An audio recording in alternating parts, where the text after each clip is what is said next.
Iya Bu, silakan duduk ya. Ya.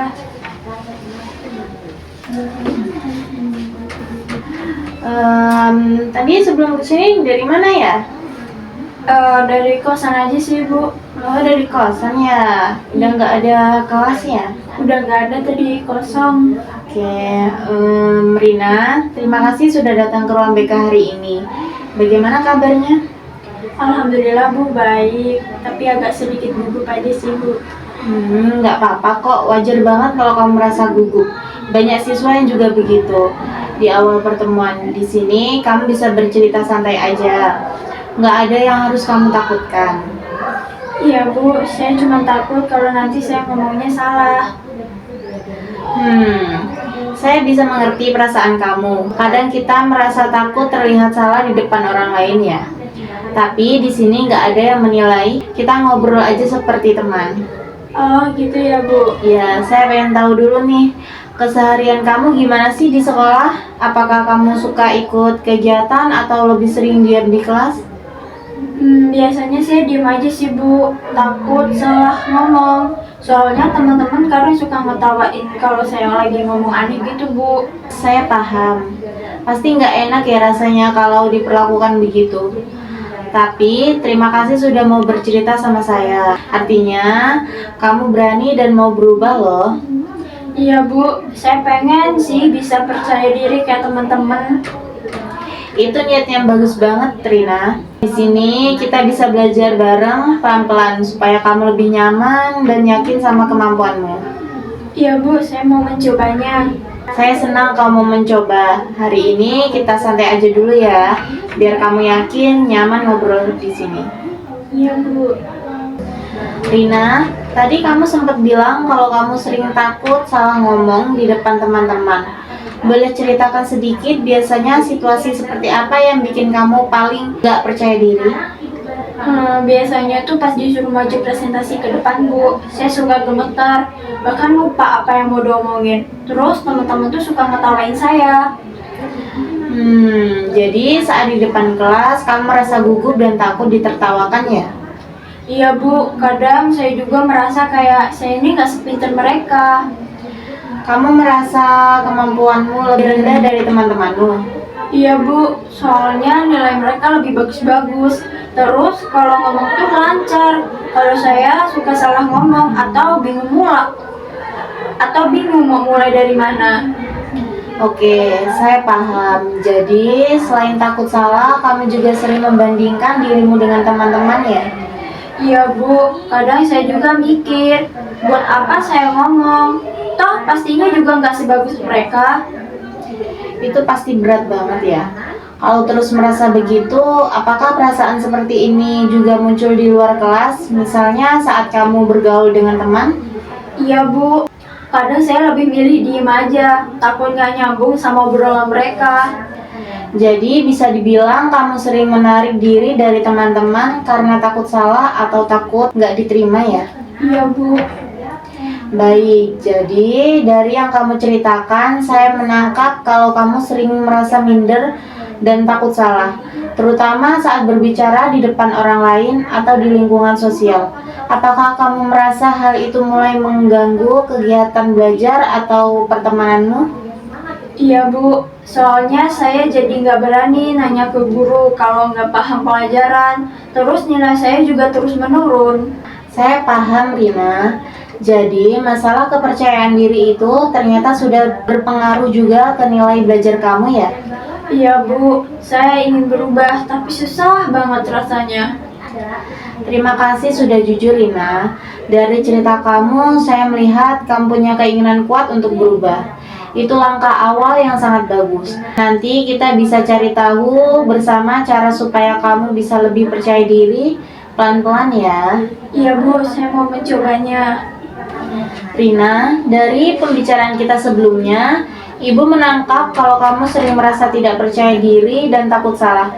Sekarang Ibu ingin bantu kamu memahami lebih dalam, kira-kira apa yang kamu pikirkan saat kamu merasa minder itu, boleh? Boleh Bu. Misal waktu kamu diminta presentasi, apa yang langsung terlintas di pikiran kamu? Biasanya saya langsung mikir, nanti pasti salah ngomong, atau teman-teman pasti menertawakan saya. Jadi, sebelum kamu bicara, pikiran kamu sudah lebih dulu menilai diri kamu akan gagal ya? Iya Bu, kayak belum mulai aja udah takut duluan gitu Bu. Nah, itu penting banget Rina. Pikiran seperti pasti salah atau pasti ditertawakan itu disebut pikiran negatif otomatis. Pikiran itu bisa mempengaruhi perasaan dan tingkah kamu. Oh gitu ya Bu, jadi itu yang bikin saya gugup terus ya Bu. Betul sekali. Ketika kamu berpikir kamu akan gagal, tubuh akan ikut bereaksi, gemetar, cemas, dan akhirnya jadi sulit bicara. Itu membuat kamu benar-benar kelihatan gugup dan akhirnya kamu merasa gagal lagi. Jadi kayak muter ya Bu, saya takut salah, terus malah jadi salah beneran. Ya, itu yang disebut siklus pikiran negatif. Dan biasanya itu terjadi karena kamu terlalu keras menilai diri sendiri dan membandingkan diri dengan orang lain. Iya Bu, saya juga suka mikir teman-teman itu lebih pintar, lebih berani. Saya kayak nggak ada apa-apanya gitu Bu. Nah, perasaan gak ada apa-apanya itu salah satu tanda kamu punya self-esteem yang rendah, yaitu kepercayaan diri dan penilaian diri yang mungkin kurang positif. Tapi bukan berarti kamu gak bisa berubah ya. Dengan latihan dan cara berpikir yang baru, kamu bisa membangun kepercayaan diri lagi. Saya pengen banget Bu, soalnya capek rasanya terus-terusan takut dan minder. Ibu senang mendengar kamu punya keinginan itu. Jadi, berdasarkan yang kita bicarakan, Ibu menyimpulkan bahwa masalah utama kamu adalah gangguan kepercayaan diri yang disebabkan oleh pikiran negatif tentang kemampuan diri dan pengalaman diejek teman. Kita akan bantu atasi dengan pendekatan CBT supaya kamu bisa mengenali pikiran negatif dan mengganti dengan yang lebih realistis dan positif. Baik Bu, saya mau mencobanya. Bagus Rina, nanti kita latihan pelan-pelan. Mulai dari mengenali kapan pikiran negatif itu muncul dan bagaimana cara mengubahnya. Rina, dari hasil pembicaraan kita sebelumnya, Ibu sudah memahami kalau kamu sering merasa minder dan takut salah. Sekarang Ibu ingin tahu lebih dalam, kira-kira sejak kapan kamu mulai merasa seperti itu? Kayaknya dari kelas 1 SMA sih Bu. Waktu itu saya pernah presentasi dan salah ngomong. Terus teman-teman itu pada ngetawain saya Bu. Oh, jadi pengalaman itu cukup membekas ya? Iya Bu, sejak saat itu saya jadi takut banget untuk ngomong di depan orang. Saat itu, apa yang kamu rasakan waktu teman-teman tertawa? Jujur, pasti malu banget Bu. Rasanya kayak pengen hilang gitu dari situ. Kayak ngerasa saya ini lebih bodoh gitu Bu. Wajar kamu merasa begitu, Rina. Kadang pengalaman yang membuat kita malu bisa sangat berpengaruh pada rasa percaya diri. Setelah kejadian itu, apa ada orang yang mencoba menenangkan atau mendukung kamu? Nggak ada sih Bu.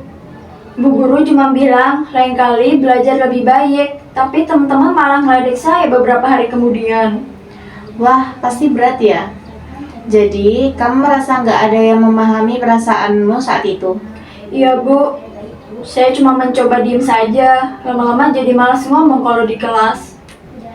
Jadi, bisa dibilang sejak kejadian itu, kamu mulai menghindari situasi yang membuat kamu harus bicara di depan orang lain ya?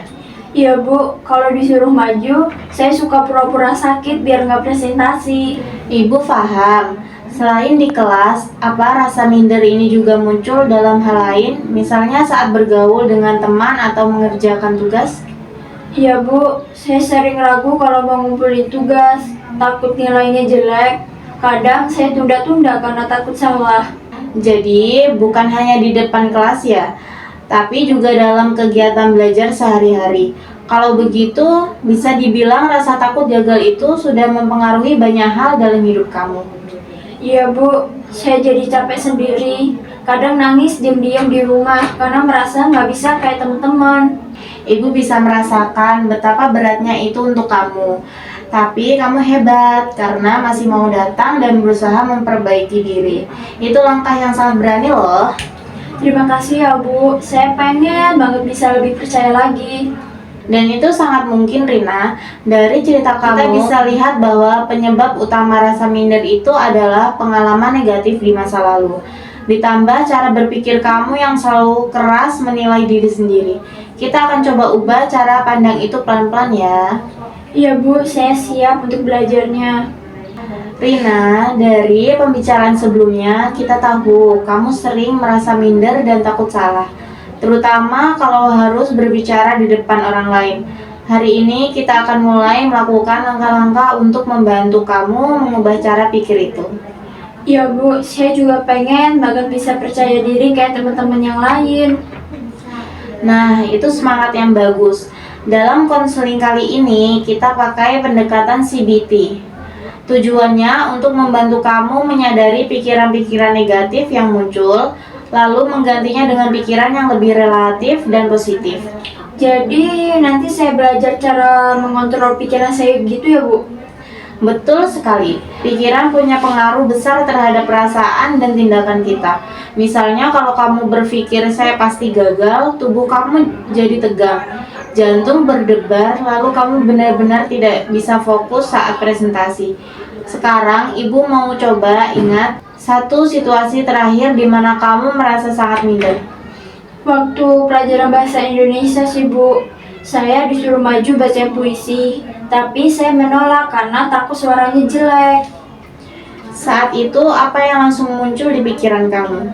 Saya mikir nanti teman-teman tuh pasti ngetawain suara saya, sama saya juga nggak sepandai mereka.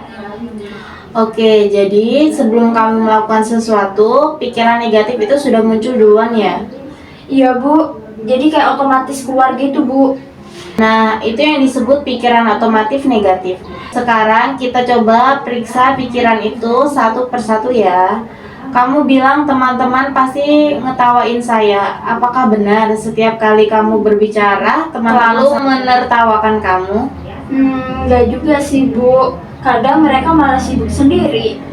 Jadi pikiran itu nggak sepenuhnya benar ya. Kadang kamu hanya membayangkan yang buruk saja. Iya Bu, saya suka mikir keburukannya dulu Bu. Itu wajar, tapi kalau dibiarkan terus bisa bikin kamu makin takut dan nggak percaya diri. Sekarang coba ubah pikiran itu jadi kalimat yang lebih realistis. Misalnya daripada teman-teman pasti ngetawain saya, bisa diganti dengan apa? Mungkin belum tentu mereka ngetawain saya. Bisa aja mereka ngedengerin atau memang tidak peduli. Bagus sekali, itu pikiran realistis. Dengan berpikir seperti itu, kamu bisa merasa lebih tenang dan berani mencoba kan? Iya Bu, rasanya kayak lebih ringan kalau dipikir begitu. Sekarang kita lihat pikiran yang kedua, yaitu saya nggak sepandai mereka. Menurut kamu, benar nggak kalau kamu selalu lebih buruk dari teman-temanmu? Kalau dipikir lagi nggak juga sih Bu. Kadang saya juga bisa ngerjain tugas lebih cepat daripada mereka. Nah, itu dia. Artinya kamu punya kemampuan juga. Hanya saja kamu sering mengabaikannya karena fokus kekurangan. Sekarang ubah kalimat itu jadi lebih positif. Saya punya kemampuan sendiri, mungkin nggak sama kayak teman-teman, tapi saya juga bisa belajar dan berkembang. Luar biasa, Rina. Itu kalimat yang sangat sehat dan realistis. Kamu bisa mulai menanamkan kalimat itu setiap kali rasa minder muncul. Jadi semacam mantra positif begitu ya Bu? Betul, dalam CBT kita sebut itu self-affirmation. Kalimat positif yang membantu memperkuat harga diri. Sekarang coba sebutkan 3 hal positif tentang dirimu. Saya rajin, saya suka bantu teman, dan saya nggak gampang marah. Bagus, sekarang gabungkan dalam satu kalimat afirmasi. Misalnya, saya adalah pribadi yang rajin, peduli, dan berusaha menjadi lebih baik setiap hari. Ulangi kalimat itu di depan cermin setiap pagi atau sebelum tidur, biar kamu mulai percaya pada hal baik tentang dirimu. Oke Bu, saya akan mencobanya. Nah, sekarang kita tambah satu latihan kecil. Minggu ini ibu ingin mencoba satu tindakan yang biasanya kamu hindari karena takut. Misalnya menjawab satu pertanyaan di kelas atau membaca satu baris saat pelajaran bahasa Indonesia. Wah, agak deg-degan sih Bu, tapi saya mau mencobanya. Hebat. Ingat, tujuannya bukan untuk sempurna, tapi untuk membuktikan bahwa kamu bisa berani melangkah. Kalau nanti kamu merasa gugup, tarik nafas pelan-pelan lalu ucapkan dalam hati, saya boleh salah, tapi yang saya tetap berharga. Iya Bu, saya suka kalimat itu. Bagus, minggu depan ibu ingin kamu ceritakan bagaimana rasanya saat mencoba itu. Setiap langkah kecil akan membantu kamu membangun kepercayaan diri yang lebih kuat. Baik Bu, saya merasa lebih tenang sekarang dan saya mau mulai berubahnya. Ibu bangga kamu mau berusaha. Ingat ya Rina, kepercayaan diri itu bukan bawaan lahir, tapi hasil dari latihan dan cara berpikir yang sehat. Terima kasih banyak ya Bu, saya jadi lebih semangat. Sama-sama Rina, Ibu percaya akan bisa melangkah maju pelan-pelan. Kita akan terus latihan bersama di sesi berikutnya ya. Iya Bu.